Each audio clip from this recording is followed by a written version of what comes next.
Father Gary Chamberlain.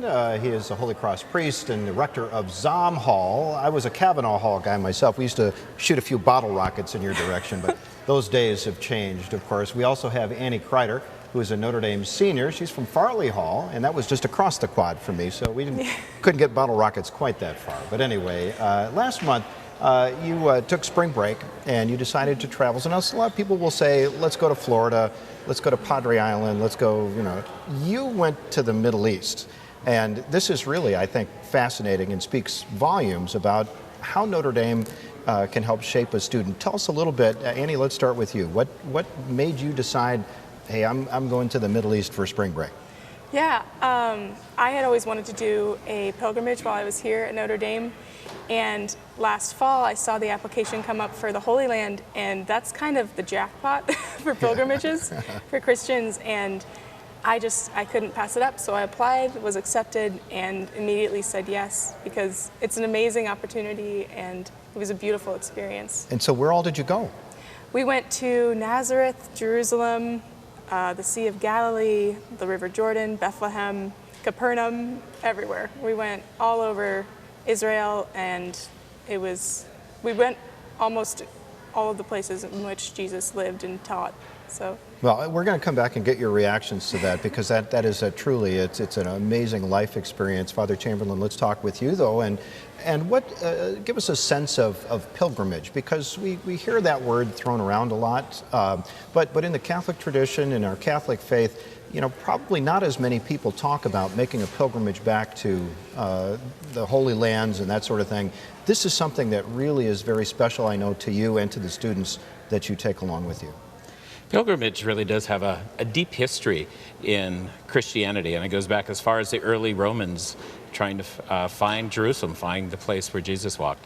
But it's not always to the Holy Land. People make journeys, and in some ways it ties into the history of Christianity. One of the very first references to Christianity, and we find it in Luke and in Acts, is the way. And there is a sense of always being on pilgrimage, always journeying in our faith.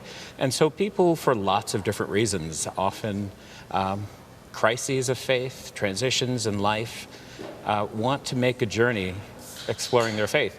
It's a little bit tourism, it's a little bit religious exposure, it's finding the places that Jesus walks. And that was exciting to see with the students this time, that when we were in Galilee, you're on the Sea of Galilee, you're seeing the water, it feels like the place that Jesus was. And we know it isn't, that it's changed so much, but it's still that same water, it's still that same grassy hillside. The Greeks had a term called genius loci. When you're in a place like that and you know that there's something special about it, something happened here, you feel that deep down inside, and just being able to stand there and know that and feel that is really very special. Let me put you, though, in sort of Annie's shoes. Let's go back to the first time that you went to the Holy Lands. How long ago was it? You're an 84 grad. I'm an 84 grad. It was only about 10 years ago. And I went with a group of seminarians, both Protestant and Catholic.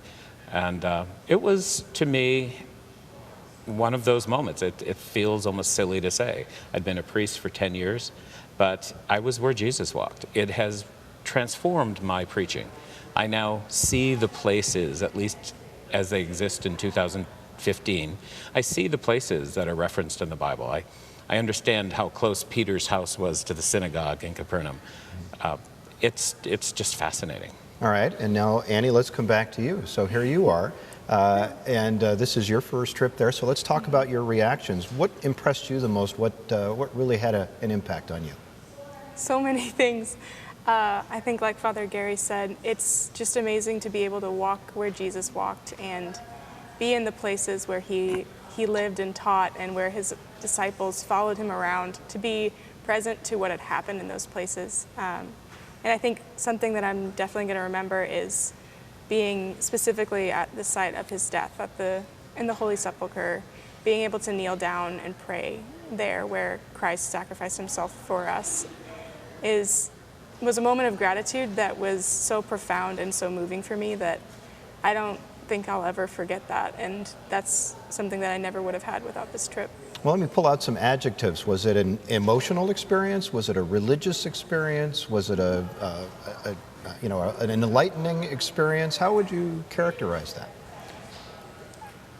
All of the above. I think it was overwhelming in every way. I mean, it was just pure joy and hope I felt there at the site of his death, and just such a profound sense of gratitude and such spiritual depth in that place. Yeah, and spring break, of course, coming just before Easter, and of course, you know, you're in Lent and that sort of thing. So, Father Chamberlain, what is the significance there? I mean, is that how this program, is that one of the things that prompted you to say, hey, spring break, let's tie it into something a little different? Well, I think campus ministry is trying to run fall break and spring break trips. So this one happened to fall just before Easter. Yeah. Other years it would fall several months before, maybe.